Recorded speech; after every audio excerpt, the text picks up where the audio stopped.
بسم اللہ الرحمن الرحیم۔ شروع اللہ کے نام سے جو بڑا مہربان نہایت رحم والا ہے۔ السلام علیکم۔ حضرت نظام الدین اولیاء رحمۃ اللہ علیہ کے زمانے میں ایک ہندو جوگی تھا۔ اس نے یہ مشق کی ہوئی تھی کہ ہر قسم کے مرض پر صرف اپنی نظر ڈال کر مرض کو سلب اور جذب کر لیتا تھا۔ ایک مرتبہ آپ رحمۃ اللہ علیہ ایک بیماری کا دورہ پڑا جس میں آپ بے ہوش ہو گئے۔ ہوش آنے پر خدام نے عرض کیا کہ اگر اجازت ہو تو فلاں جوگی کے پاس جو مرض دیکھ کر ہی سلب کر لیتا ہے آپ کا پلنگ لے کر چلیں۔ آپ رحمۃ اللہ علیہ نے فرمایا کہ خبردار ایسا مت کرنا، کیونکہ اندیشہ ہے کہ لوگوں کے عقائد میں خرابی پیدا ہوگی، یعنی ہندو جوگی اور اس کے ماننے والے کہیں گے کہ ہندو جوگی کی کوئی حیثیت ہے۔ اتفاق سے ایک دن پھر حضرت کو دورہ پڑا اور آپ بے ہوش ہو گئے۔ مریدین کو اپنے پیر و مرشد سے بےحد محبت احترام کا درجہ ہوتا ہے، خلوص ہوتا ہے۔ وہ اپنے پیر و مرشد کی تکلیف برداشت نہیں کر سکتے تھے۔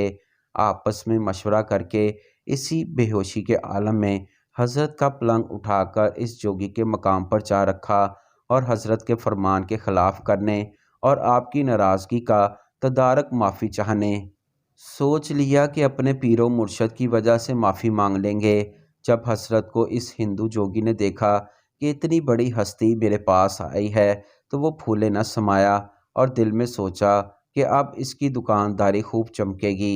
جوگی نے حضرت کو دیکھا اور دیکھتے ہی اپنا تصور ڈالا اور فوراً حضرت کے مرض کو سلب کر لیا۔ آپ فوراً اٹھ کر بیٹھ گئے اور یوں معلوم ہوتا تھا جیسے کوئی مرض ہوا ہی نہیں تھا۔ حضرت نے دیکھا کہ اس جوگی کا مکان ہے۔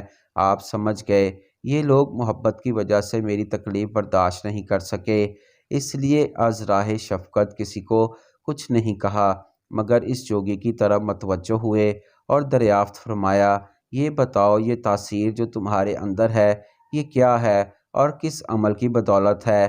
اس نے دست بدست ہاتھ جوڑ کر عرض کی کہ میرے پاس صرف ایک چیز ہے، وہ مجھے میرے گرو نے تعلیم دی ہے، اور وہ یہ ہے، اس نے کہا تھا کہ ہمیشہ نفس کے خلاف کرنا، مطلب یہ کہ نفس کا چاہا ہرگز نہ کرنا۔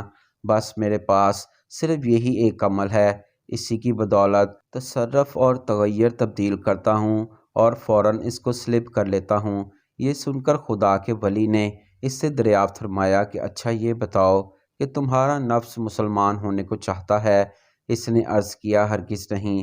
حضرت شیخ نے فرمایا کہ پھر اپنے گرو کی تعلیم پر کیا عمل رہا؟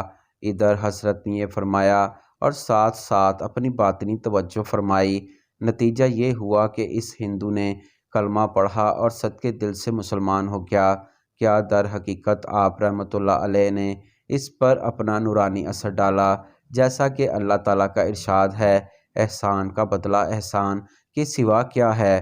اس جوگی نے آپ رحمۃ اللہ علیہ کے مرض جسمانی کو ختم کیا تھا، حضرت نے اس کے باطنی مرض یعنی کفر اور شرک کو سلب فرما لیا اور اسلام میں داخل فرما کر ہمیشہ ہمیشہ کے لیے اسے نار جہنم سے بچا لیا۔